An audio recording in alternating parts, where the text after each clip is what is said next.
Donald Trump's policies created friction, and with the prospect of President Trump returning to the Oval Office, would China welcome his return? My view is when Beijing looks at a Harris administration and a Trump administration, they prefer a Harris outcome because that's predictable. They are much more anxious about a second Trump term because they don't know what he will do.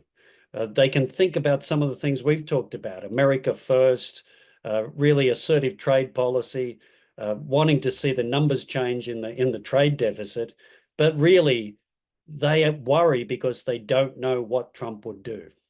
I don't think there's a preference, right? What the Chinese really want is dysfunction in the United States government. So, for example, we talked about those three dysfunctions. If we just take the budget dysfunction, right? They want a big fight over the debt ceiling, right? Because that erodes the US's ability worldwide to drive global economy. They want a fight over continuing resolutions because that keeps money from going to the military on time for needed capabilities.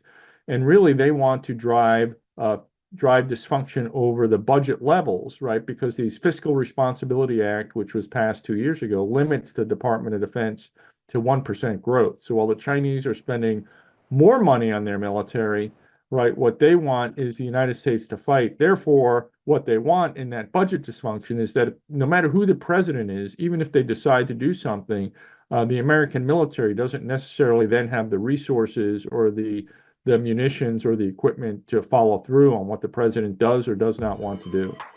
As Vice President under Joe Biden, Kamala Harris has been part of a team advocating for a more strategic and multifaceted approach to China.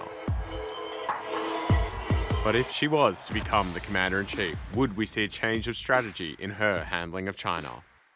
Yes, Beijing would prefer Kamala Harris as the next US president because while both Harris and Trump will pursue decoupling from China economically, Harris is predictable. And the one thing the Chinese Communist Party likes about the external world is predictability. As vice president, she's pretty much been hitchhiking with Biden's foreign policy and trade policy. It looks like she will be supportive of American businesses, Californian businesses. She's an ex-senator from California. There's a part of Silicon Valley that's right behind the Harris campaign. So she'll be quite pro-business in the way that Biden has been. But I think that signature policy of Biden saying American foreign policy is a policy for the American middle class.